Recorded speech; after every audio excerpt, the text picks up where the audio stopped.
Hello, everybody, and welcome to the Tip of the Ice-Burgh podcast, brought to you as always by InsideThePenguins.com. I'm your host, Nick Brlansky, joined as always by Nick Horwat, and we are also joined today by Rob Rossi of The Athletic. Rob, how's it going today?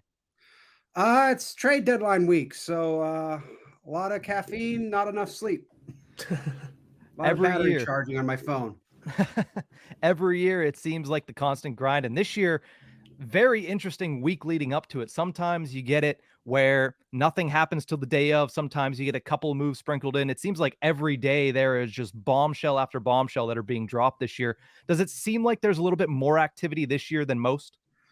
Well, I mean, it's certainly been spread out more, and I'm surprised in the flat cap era that we're in that you've seen so many teams be able to get creative with things. And I think the other thing that's really caught me off guard, although I, personally tend to agree with it, is that draft capital doesn't seem to be something that the good teams are concerned with. Yeah. And we kept hearing for months that, this was such a deep draft and people didn't want to move their first round picks. And that's just not proven to be the case. And, again, I that's a philosophy I agree with if you're a good team, if you're a team that has a shot at the playoffs. So, but it's I wonder if it's a shifting philosophy. I wonder if people have looked at what Tampa Bay have done the last few years and just sort of thrown caution to the winds with picks and just said, you know what, that's the way to go with a proven player as opposed to somebody that'll help you, no sooner than 3 years down the road, if that.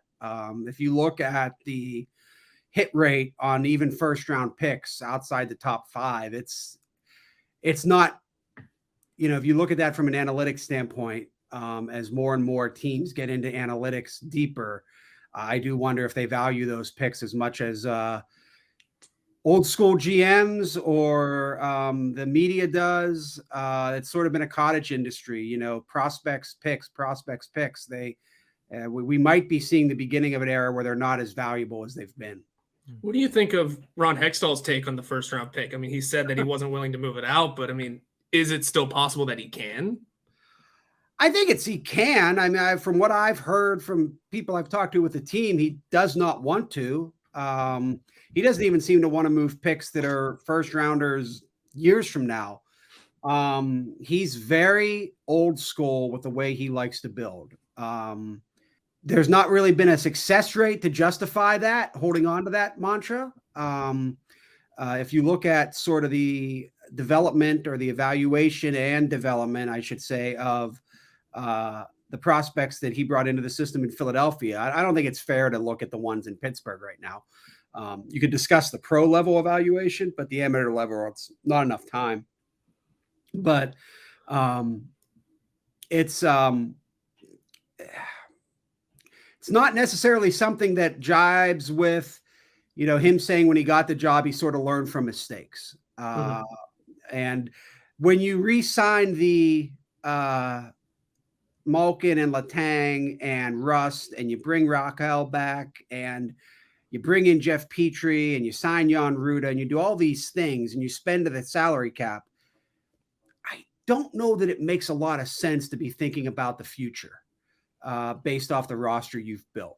Now, it does look as though in the past week, dating to last Friday, that he has, whether the decision was forced upon him by the team's play before this 3-game winning streak, or just recognizing finally that he needed to do something to get into the race, it looks like he's been willing to part with people that were his guys. Mark Friedman was one of his guys. He re-signed Kasperi Kapanen. He signed Brock McGinn. So I give him credit for that. That's the toughest thing for a GM to do, is sort of part with your guys. But might be too little too late. And we'll have to see. I mean, he's positioning himself, as I reported in The Athletic, to go for, a move, if not moves. I guess you can quibble about the names we've reported that are out there, but so far it doesn't look like he wants to give up that pick. Mm-hmm. And one of the moves that we've heard about is that the goaltending market is slow. There's not many names out there. Last night, we see Jonathan Quick and Jonas Korpisalo get exchanged between LA and Columbus. Do you think the Pittsburgh Penguins are still looking to upgrade maybe as a 1B behind Tristan Jarry going into the latter stages of the season? Or do you think that there's so many other areas of need that goaltending is kind of on the back burner for Hextall and company? I thought weeks ago I was an advocate for them looking at goal because we didn't know about Jari, and I thought just to Smith they were overextending him. But my information is that they're not. Now that doesn't mean that they are, and they're not just keeping it really well hidden. But that's sort of the other myth. They haven't been as good as keeping things locked down as they Hextall reportedly likes to. So, but my information is that they're not. They're comfortable riding with this goaltending duo. I kind of think that's a bed they made last year when they re-signed to Smith. It's burned them the last two postseasons. We'll have to see if it does or doesn't down the stretch here or this postseason. They still seem to me to be an awkward movement from Jari away from being in a real bad place, and whatever they would do at the deadline might not matter if that's the case. But it sounds like they're pretty comfortable going with these guys. So it sounds to you that there's still a worry with Jari. I didn't know based on what his injuries have been because it's been hush hush. Has there been multiple injuries? Is it a hip injury? We don't know for sure. But do you believe there's still a worry moving forward that he might get injured once again this season? Well, I think so, based off his track record and based off what we've at The Athletic have heard, Josh, Joey, and I have heard, is that it's two different injuries related to a hip condition. So if you've ever had a hip issue, it's easy to, or not easy, but it's more likely you'll experience things with groins, abdomens, maybe some oblique, sort of anywhere in the mid body range. Now they've described them as lower body and upper body. I know one of them was a groin, the first one. I never heard pinpoint what the second one was, just that it was related to the hip. He's looked okay. I think he's getting back into game shape, but I think when you've had a goalie that's had two cases of injury in a case of a month and a half or 2 months now, I don't think you'd be doing your self-justice if your evaluation was that he's okay. And that doesn't mean you might not be in a position where you just have to bite down and hope. Yeah, what do these injuries do for his contract negotiations coming up this summer? Like, does that have any kind of impact, or are the Penguins pretty confident in his future? Well, I mean, I guess I'd like to know for sure who's going to be making that decision in management before I engage into that. I know going into this season that Hextall and Burke, assuming he's involved in any decisions, I really can't get anybody to tell me what he does. But I know that Hextall was looking and even talking to them about an extension, and even Jari's camp was confident that an in-season extension would happen. And that's not something they've usually done under Hextall. They did do it with Jeff Carter, but it's not been something they've done. And I don't know that, given the relationship between Hextall and Carter, that's not sort of the exception to the rule. But it's also my understanding that they haven't re-engaged. I thought it was a little bit dirty pull that it got out that he was dealing with hip stuff because that's not great for his market value. But my guess, and this is just a guess, is that whoever's running the Penguins will look to do maybe a shorter term deal with Jari to see if he can stay healthy. It might have to cost them a little more cap space to do it than they would if they were able to do a longer term deal. But goalies are so tricky, guys. It's there's maybe 5 really worth paying, maybe, and 3 of them are the Russian 3, right? And I also wonder if we're going to see sort of teams, especially if the cap isn't going to rise too much, not willing to bet long-term on goaltenders, because there doesn't seem to be a big difference between like number 6 and number 25 through 30. And it's really I think at that position anymore, you're paying for availability as much as productivity. Mhm. We talked about it, I believe, about it was a month ago about the goaltenders and how there's 3 goaltenders who make over 10 million. 2 of them aren't really worth it in Bobrovsky and Carey Price at this moment in time. And then it's kind of the same way as you go through the price ranks where, yeah, there might be 1 or 2 that are really worth that price, but the rest of them you're taking a gamble and it doesn't always pay off. I believe Marc-Andre Fleury in Minnesota is about the same thing as Gustafsson has taken over for him there. But Yeah. I'd be remiss if we had you on the show and I didn't ask about Evgeny Malkin because he's having a fantastic season, especially after a summer where there were doubters that were saying maybe, Vinny Trocheck would be a better option. He's getting old. He's not always available throughout the season. 62 points in 60 games this year, on pace for 30 goals for the 6th time in his career. Do you feel like Gino saw that last summer and wanted to send a message that, yes, I still have a lot to give, and yes, I am still going to be one of the best centers in the NHL? Yeah, I mean, talking to him, absolutely. He was very hurt by the way the Penguins handled negotiations, leaving him the last. He wasn't a fan of the way Brian Burke said some things publicly. He wasn't a fan of the way Hextall handled negotiations behind the scenes with his agent when he decided to go to free agency the night before he signed. It was a decision that he was comfortable making because he was so wounded by everything. And my understanding is the Penguins kind of had to bring that back on the rails there. I think he feels a loyalty to the organization, if not the people running it. And I also feel like, talking to him, he really feels like he owes it to Sidney Crosby, who went out of his way to, push for both Malkin and Letang to be retained. I mean, I don't believe this management was brought in by previous ownership to keep those guys. I do think it changed when the new ownership took over. But yeah, Malkin had something to prove this year. And I think, as a guy who knows Evgeny and to a lesser extent, but not insignificantly, I've covered their whole careers, know Sydney and Chris. I feel like they were primed this year to do everything in their power to make a run. They felt like, they were back, that, they know they're on the other side of the ticking clock now, and that this was maybe their best shot. And I get a sense that there's real frustration from them that management hasn't done more.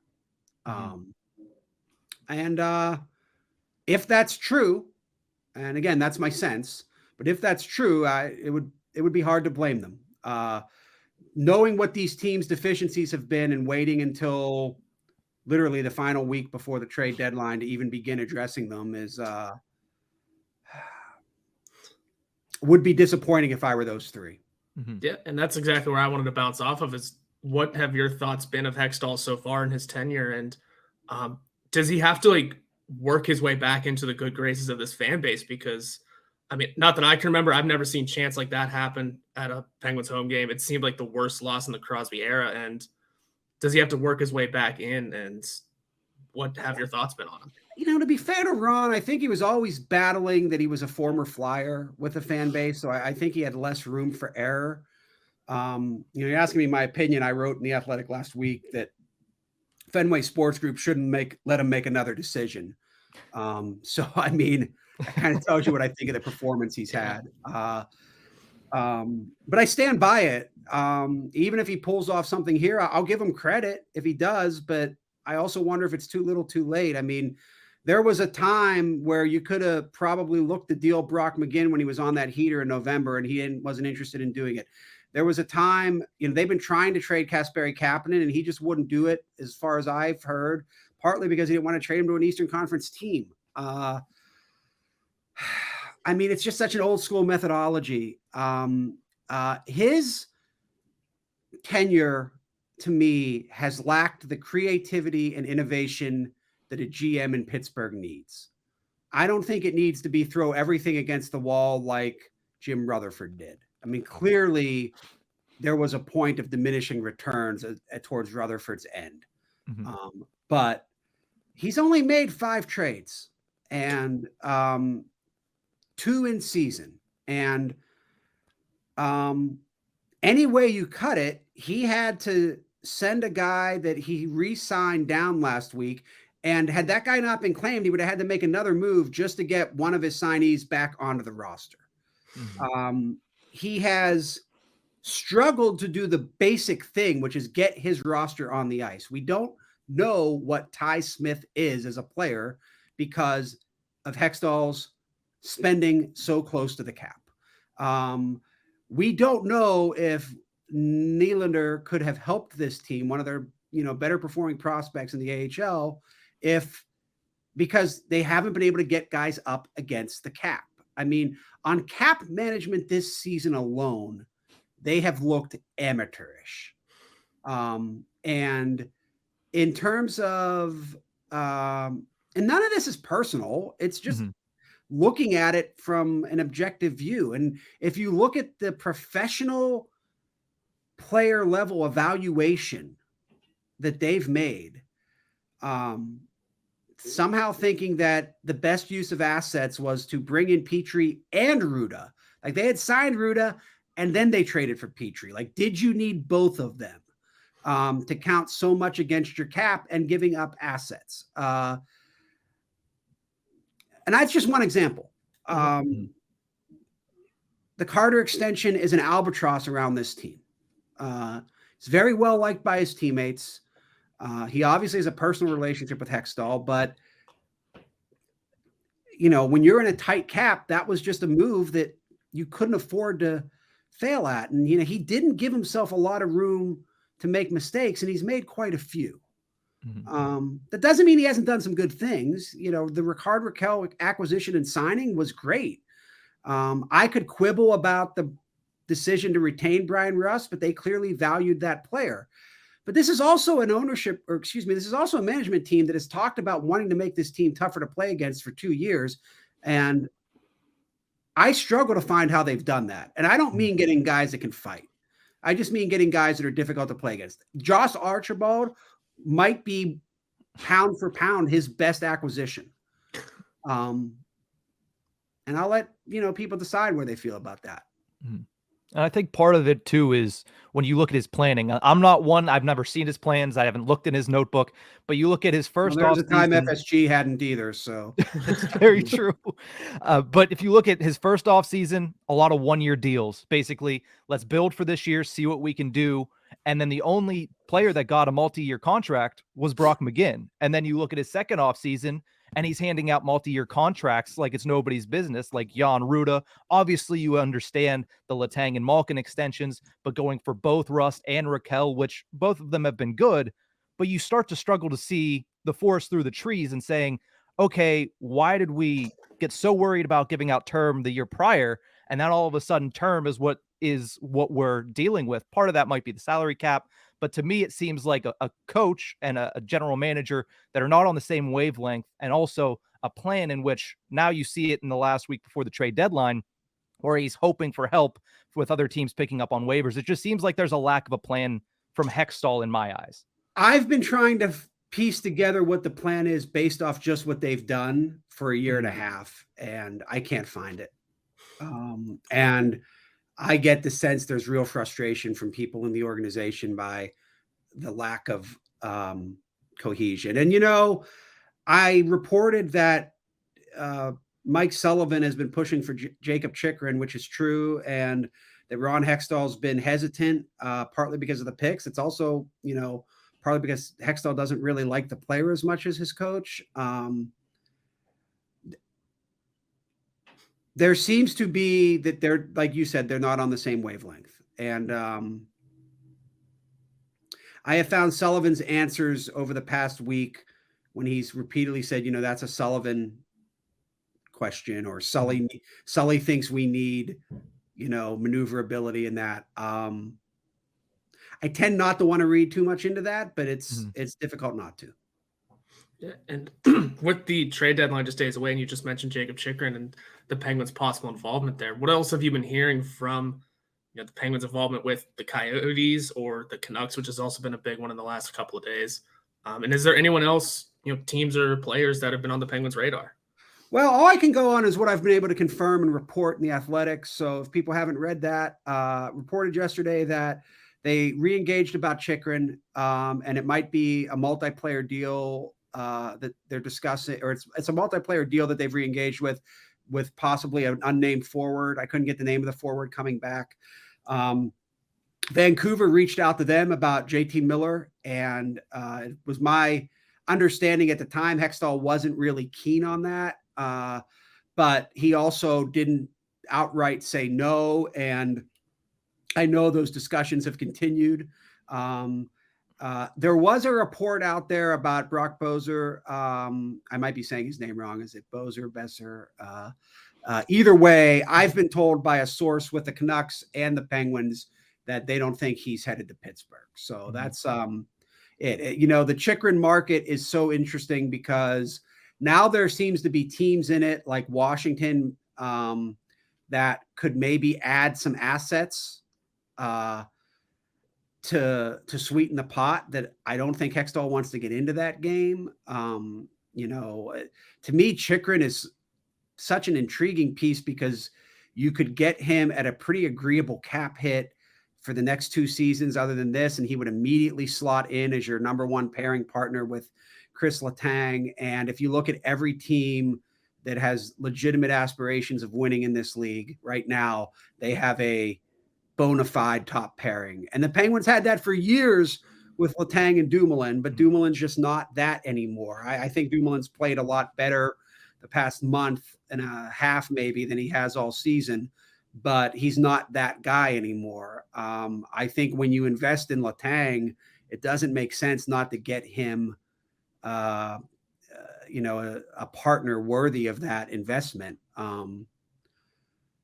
But again, you know, it might come down to whether Hextall is willing to part with draft picks. You know, the other thing is he doesn't really have that much capital to offer beside draft picks. I mean, the system isn't plentiful with people that they want. I don't blame that on him. I mean, that's from the previous regime. And I don't think there's a lot of players on this team that he would want to give up right now. You know, there's speculation out there about like they could include Jason Zucker in a deal. Like, why would you do that? That would just make your team weaker. I understand he's an unrestricted free agent, but I mean, it's hard to see how they're a better team by moving him right now. Maybe you could move Dumoulin back as part of a package. But I mean, I think there's a team out there that would take Dumoulin because I think there's always a cup team that would like to add a depth defenseman with, you know, experience. But I mean, I don't think they, you know, there was a report out there last week that was just completely false about them having Jeff Petrie on the block. They don't. They like him. There, you know, there's a lot of reports this time of year that are, you know, people are hearing things. I don't want to, you know, dismiss other people's reporting because I don't think they're making things up. I think they hear things, but you know, I've been pretty careful to go with just team sources because you do hear a lot of stuff from the outside that's kind of like, yeah. Well, he's Rob Rossi of The Athletic. I would ask you what's going to be up at The Athletic, but considering the week, I know that's a loaded question. There's going to be plenty I have no idea. You could ask me. I have no idea. There's plenty of things that are going to be up, and it's based on what's going to happen in 2 hours versus 20 hours. Right. So definitely. I mean, and everything I write could be out of date within minutes. That's the fun time of this year. So the only thing I know today is sometime I got to find 20 minutes to go get a new filter for my furnace. So that's, you know, I'm acquiring a filter today, no matter what it costs in assets. Love it. Gotta love it. Make sure you check him out on Twitter at @real_Rob Rossi. And of course, all of his writing in The Athletic. Rob, thank you so much for joining the show. Anytime, guys. Thanks for having me.